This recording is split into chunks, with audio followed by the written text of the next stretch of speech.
Señor, tú sabes que no puedo predicar.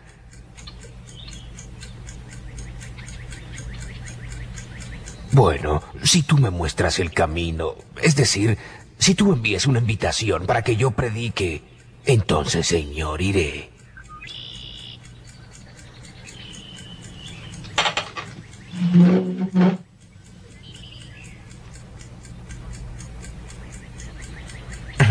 No es muy común que alguien le pida a un agricultor de 49 años de edad que predique sobre la venida del Señor. Era un sábado por la mañana en agosto de 1831, y un extraordinario comienzo para el día más importante de la vida del agricultor inglés Guillermo Miller. Pues en el transcurso de una media hora, ocurrió algo que cambiaría su vida completamente.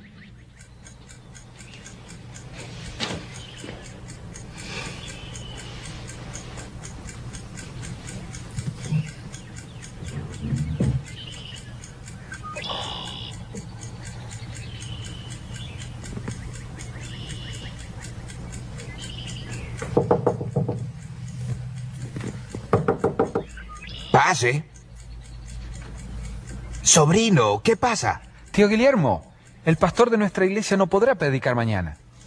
Papá me mandó que te pida que vengas y nos hables sobre lo que estás estudiando en la Biblia. Sobre las profecías y la segunda venida de Cristo. ¿Vendrás?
Como muchos otros que se han unido a las filas de Cristo a través de los siglos, Guillermo Miller era un novato indeciso. Pero este modesto agricultor de Nueva York llegaría a ejercer una gran influencia en la vida de miles de hombres y mujeres alrededor del mundo. Pues ingresó en el bosque de Arces como un agricultor, pero regresó transformado en un predicador. Sin embargo, la historia de Miller no comienza en el bosque de Arces. Eventos que ocurrieron en la antigua ciudad de Roma tuvieron mucha influencia.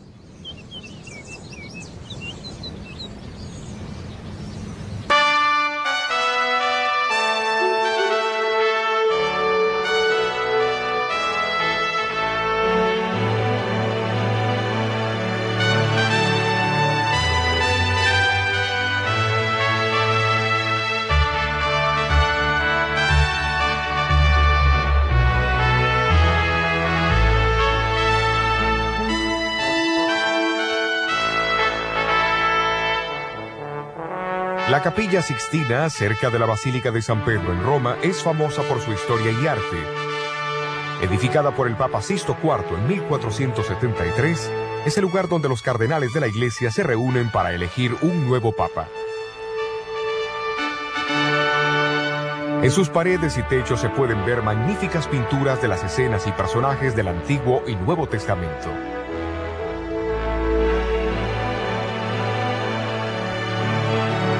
Pero la Capilla Sixtina es también significativa por otra razón, pues allí se encontraron la profecía y la historia. Miguel Ángel nunca hubiera imaginado cuando pintó la figura de Daniel en el techo, al comienzo del siglo XVI, que una de las profecías de Daniel se cumplirían en menos de 300 años más tarde.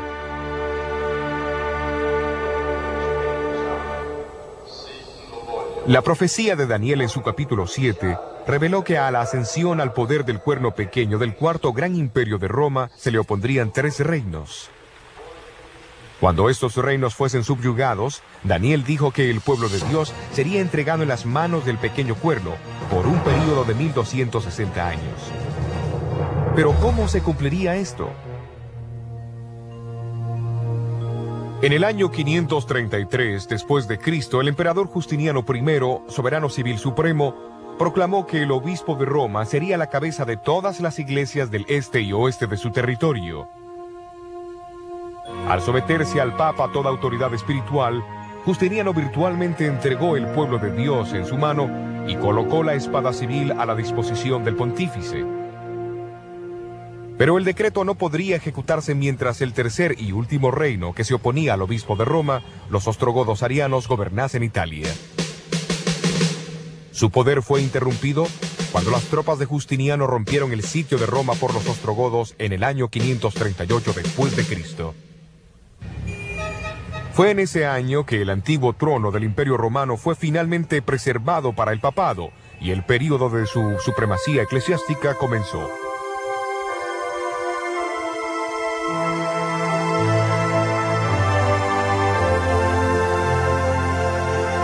$1270 años después, Napoleón ordenó a su lugarteniente, el general Berthier, que marchara hacia Roma y subyugara la supremacía de su iglesia.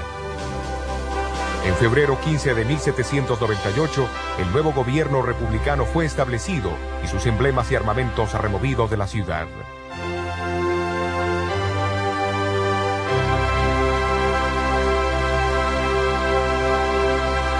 Los acontecimientos históricos cumplieron exactamente las palabras de la profecía.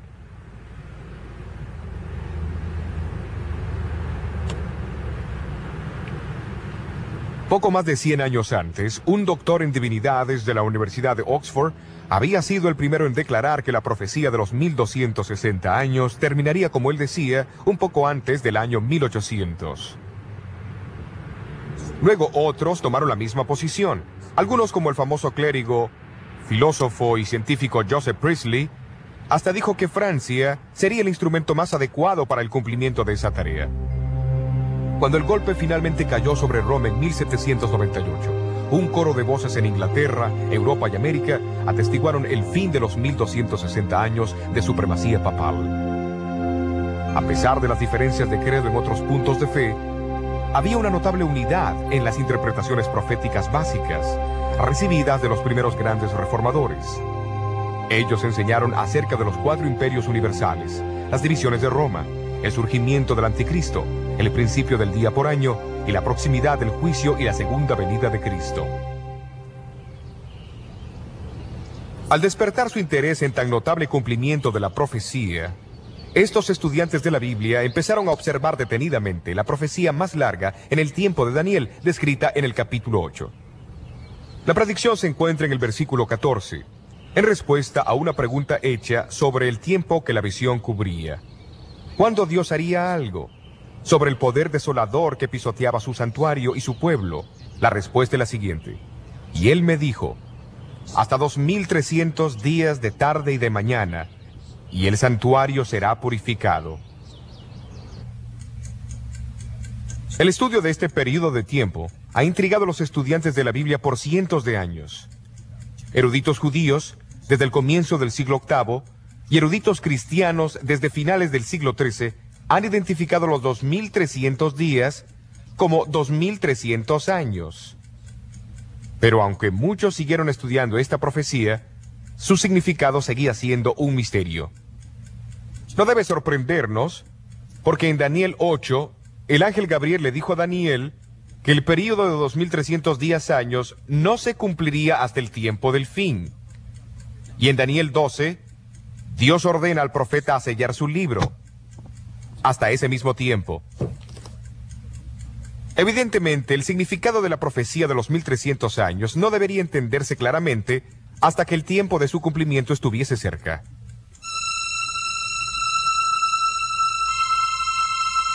Isaac Newton fue uno de los hombres más brillantes que haya existido, quien formuló las leyes de la gravedad y algunas leyes del movimiento, quien también descubrió los secretos de la luz y el color.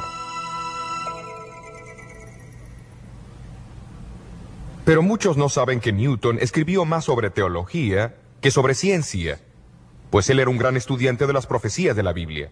En su libro sobre Daniel y Apocalipsis, describió un principio significativo relacionado con la profecía y su cumplimiento. Es un principio tan importante que Jesús lo expresó a sus discípulos 2 veces en la noche anterior a su muerte. Se encuentra en Juan 13 y 14.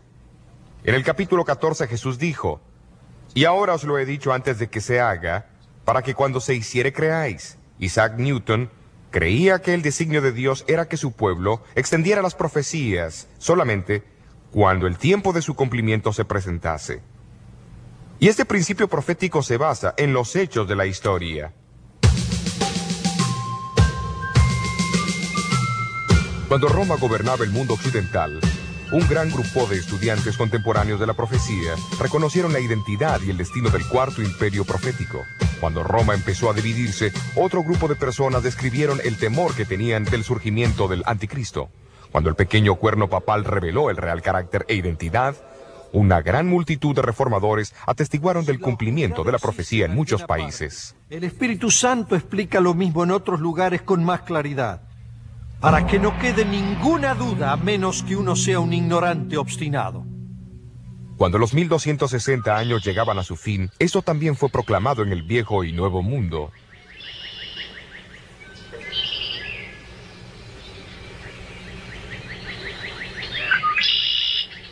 Pero en el siglo XIX, el foco de interés en diferentes continentes y países y entre todos los grupos denominacionales eran los 2300 años de Daniel 8. Y uno de esos testigos fue el predicador bautista, que llegó a ser el líder en los Estados Unidos del gran movimiento que enfatizó la segunda venida de Cristo al comienzo del siglo XIX, Guillermo Miller. Pero ¿qué clase de hombre fue Guillermo Miller? Miller nació en Massachusetts en 1782. Cuando él tenía 4 años de edad, su familia se mudó a Lowhampton, Nueva York. Siendo el mayor entre 16 niños, su madre, que temía a Dios, le enseñó a reverenciar la Biblia como la revelación de Dios al hombre. A la edad de 21 años, Miller se casó con Lucy Smith y luego se mudaron a la cercana ciudad natal de ella, Pulteney, Vermont.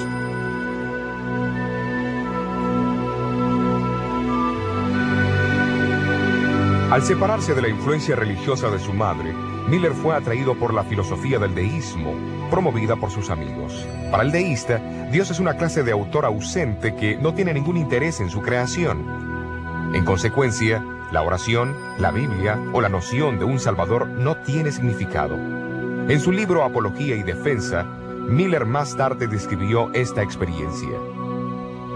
Llegué a la conclusión que la Biblia era de concepción humana y la descarté completamente.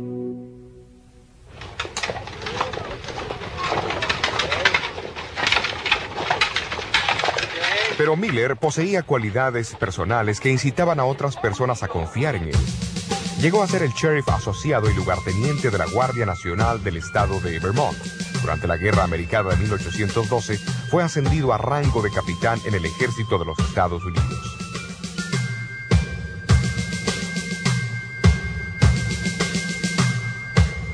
En el verano de 1814, peleó en la famosa batalla de Plattsburgh, uno de los conflictos decisivos de la guerra. Las fuerzas americanas estaban inquietas ante los bien entrenados y disciplinados ingleses, quienes eran 3 veces más numerosos que ellos. Pero la sorprendente victoria sirvió para crear dudas en la mente de Miller, pues el éxito en la guerra parecía ser la obra de una fuerza más poderosa que la humana.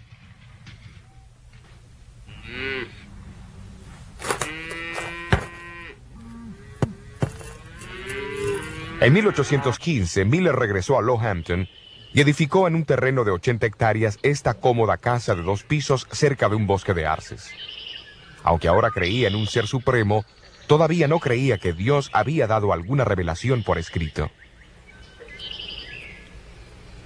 Sin embargo, un día, al convencerse de su iniquidad, comenzó a preguntarse cómo un ser justo podría salvar a los violadores de su ley. De repente, la personalidad de un Salvador se le impresionó vívidamente. Sintió que podía confiar en la misericordia del mismo. ¿Pero existía ese Salvador?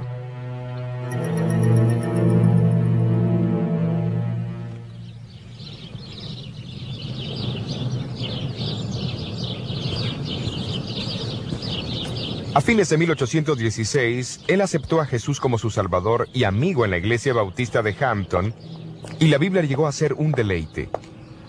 Pero sus amigos deístas fueron ágiles en desafiar su nueva fe en las Escrituras como la revelación de Dios.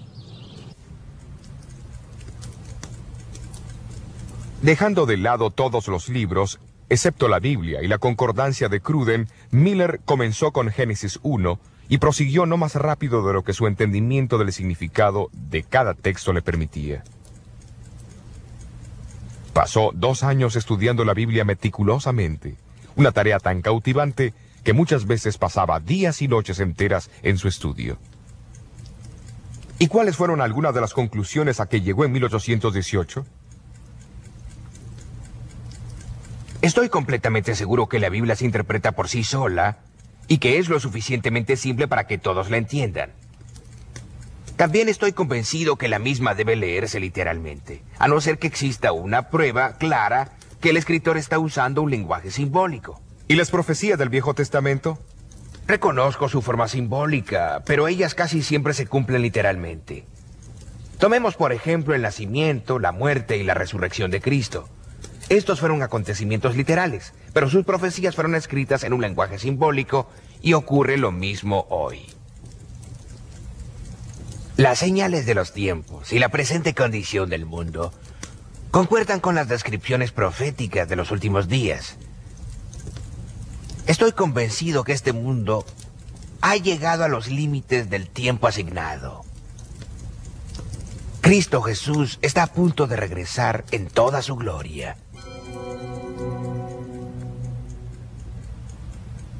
La conclusión de Miller fue interesante, pues era contraria a la idea predominante de la mayoría de las iglesias protestantes de su tiempo sobre la segunda venida. Estos enseñaban que el milenio, o período de 1000 años descrito en Apocalipsis 20, comenzaría con una conversión mundial. Esto llevaría a un reinado milenario de paz y justicia en la tierra.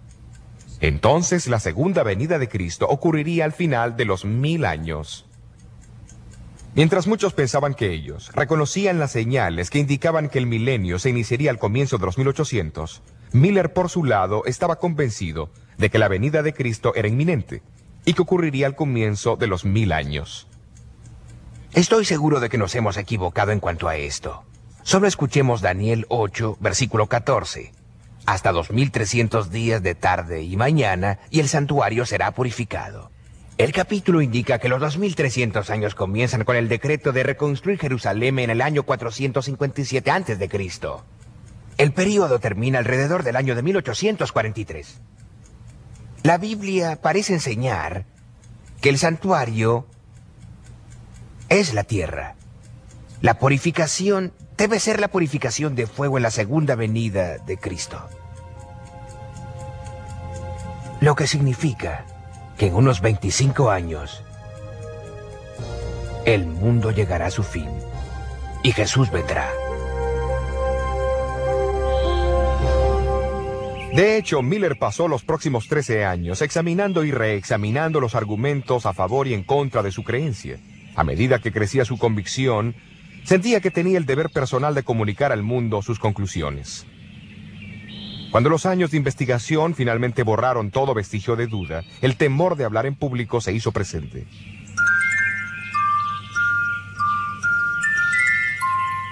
Hasta aquel sábado en el bosque de Arces en agosto de 1831,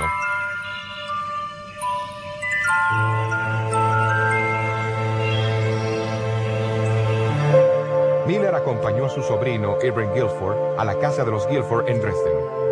Respetando la falta de confianza de Miller, sus parientes invitaron a los vecinos a su casa, en lugar de ir a la pequeña iglesia bautista aquel domingo. El texto que usó en su sermón, Daniel capítulo 7, interpretado de igual manera que los grandes reformadores lo interpretaban, pero con el cumplimiento adicional de los 1260 años en 1798. Fue la predicación de Juan Knox sobre Daniel 7 en 1547 que inició la reforma en Escocia. Pero ahora Guillermo Miller avanza un paso más. Él añade una interpretación de los capítulos 8 y 9 de Daniel para iniciar el gran movimiento del advenimiento en el Nuevo Mundo.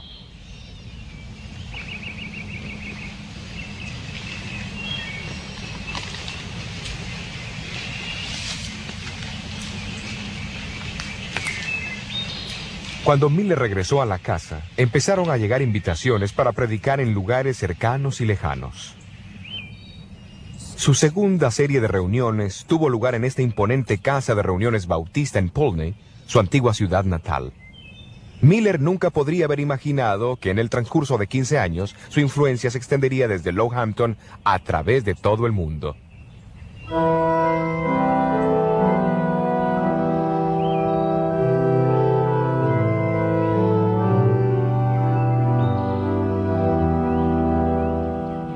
Aunque Miller había llegado a sus conclusiones por el estudio personal de las Escrituras, sus opiniones no eran del todo nuevas. Antes que él publicara este libro de disertaciones en 1836, ya habían otros 75 dispersos por los 4 continentes, que anticiparon sus descubrimientos. A pesar de sus diferencias culturales y denominacionales, ellos concordaban esencialmente que los 2300 años se cumplirían durante la década de 1840. O sea que la advertencia del juicio venidero y el pronto regreso de Jesús se dio tanto en el viejo como en el nuevo mundo.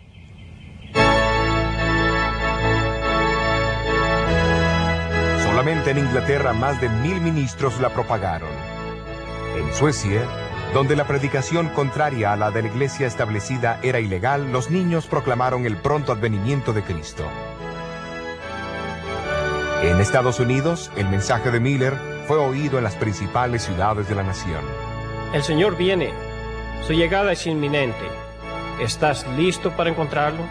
Ministros de muchas denominaciones, convencidos de la veracidad del mensaje de Miller, se unieron a él en su proclamación. Los cálculos contemporáneos estimaron de 700 a 2000 el número. La segunda venida de Cristo. También hemos visto los eventos. Se organizaron convocaciones generales que atrajeron mucho público. Se dirigieron reuniones campestres, 125 de ellas entre 1842 y 1844, con una estimada audiencia total de 500,000 de personas. La prensa causó un impacto aún mayor que el evangelismo público. En mayo de 1844 se dice que circularon 5 millones de copias de artículos sobre el segundo advenimiento. Los predicadores, seguidores de Miller, estaban atentos a todo medio disponible para hacer su mensaje simple y claro.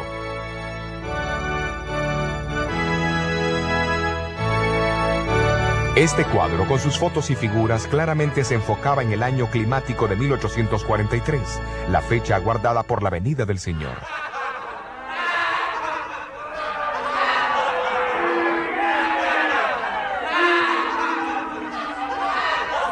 Pero no todos tomaron estos predicadores con seriedad.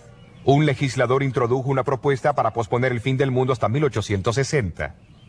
Otro ofreció reservaciones de asientos para escaparse en un globo aerostático por $200.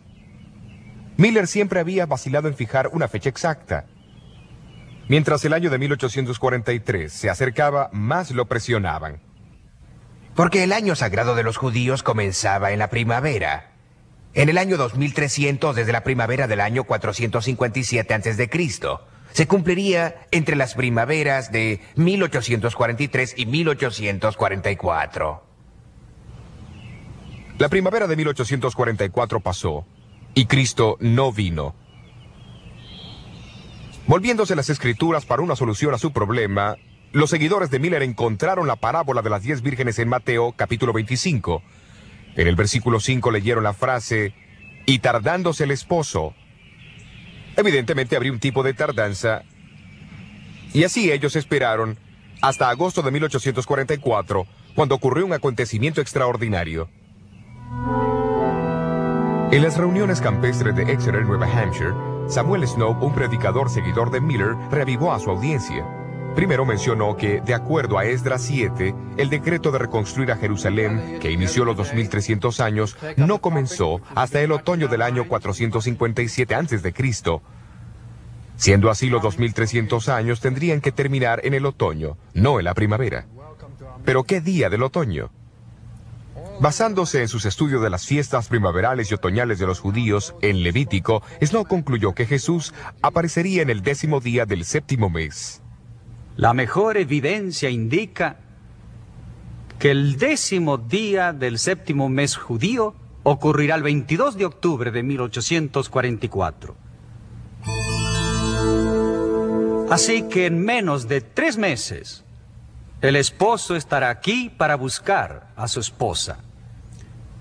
No es tiempo para que escuchemos el clamor de la medianoche. He aquí, el esposo viene, salid a recibirlo.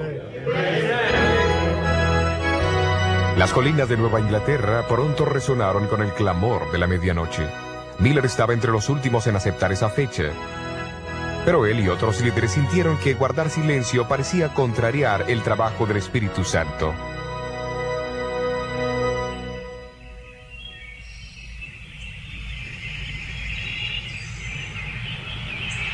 Mientras los días pasaban, muchos fueron bautizados. Los creyentes cerraron sus comercios, dejaron sus trabajos, confesaron sus faltas y pasaron horas enteras orando. Finalmente el cubrimiento excesivo de la prensa cesó. La gran tienda de campaña fue desarmada y guardada por última vez, y los líderes regresaron a sus casas para estar con sus familias.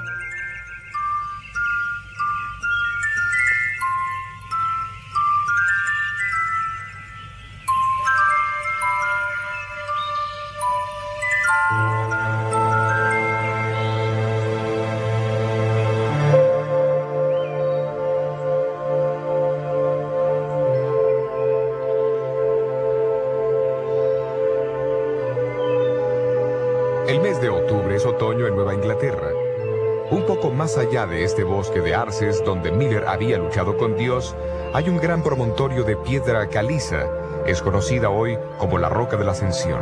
Aquí los amigos de Miller se congregaron el martes 22 de octubre y mirando hacia el este, esperaron con devoción la venida de Jesús.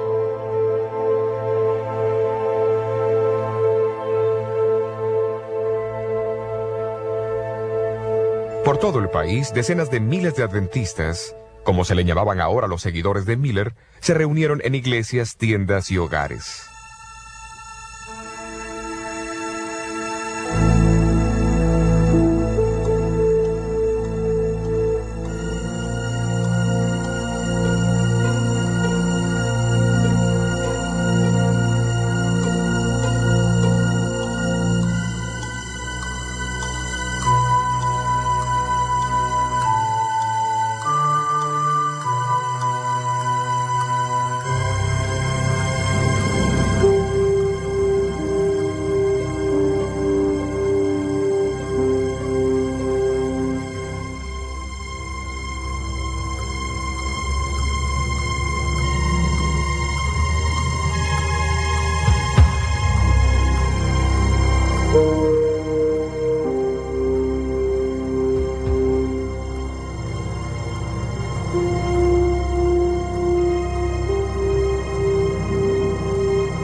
Pero Jesús no vino.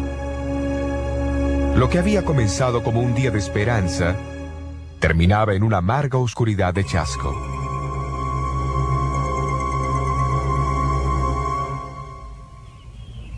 En los días y semanas que siguieron, la humillación, la confusión y la duda amenazaron sumergirlos. Inevitablemente el impulso pujante del movimiento del adventismo cesó abruptamente. Algunos lo abandonaron.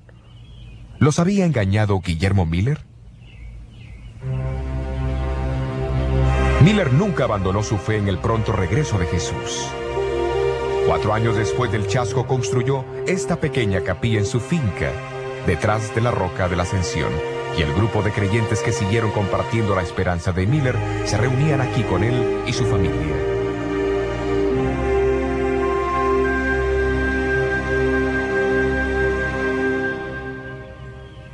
Miller estaba en lo cierto al enseñar que Jesús vendrá otra vez. El Nuevo Testamento se refiere a esto más de 300 veces. Estaba en lo cierto al decirle a la gente que se preparara para el regreso de Jesús.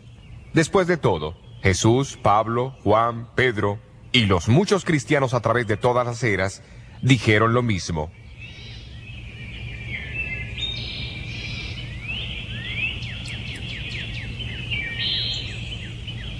Miller estaba en lo cierto al enfocarse más en Jesús que en una fecha. Y él estaba en lo cierto al declarar que los 2300 días son 2300 años, pues al establecer este principio día por año, se alineó con muchos estudiosos eminentes de la Biblia de 2000 años atrás.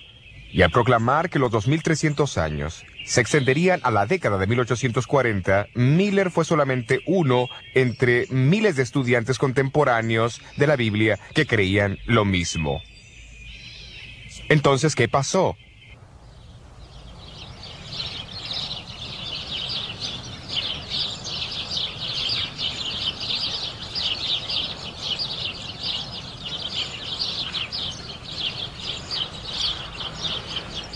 De alguna manera fue el mismo error que los discípulos cometieron cuando pensaron que las profecías decían que Cristo vendría como un rey.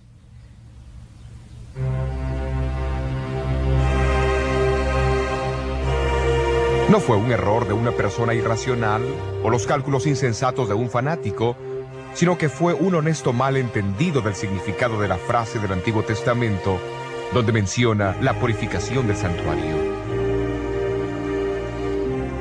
Pero ¿por qué Dios permitió que el hombre, que él había llamado inequívocamente para un propósito, cometiera tremendo error?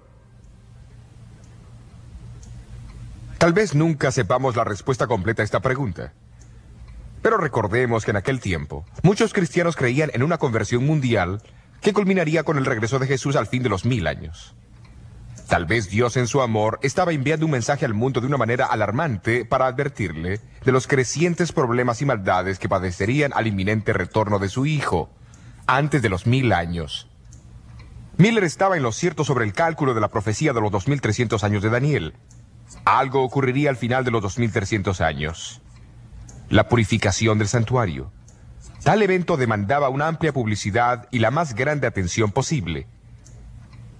Pero lo que significaba ese evento y el propósito que tenía era para otros descubrirlo.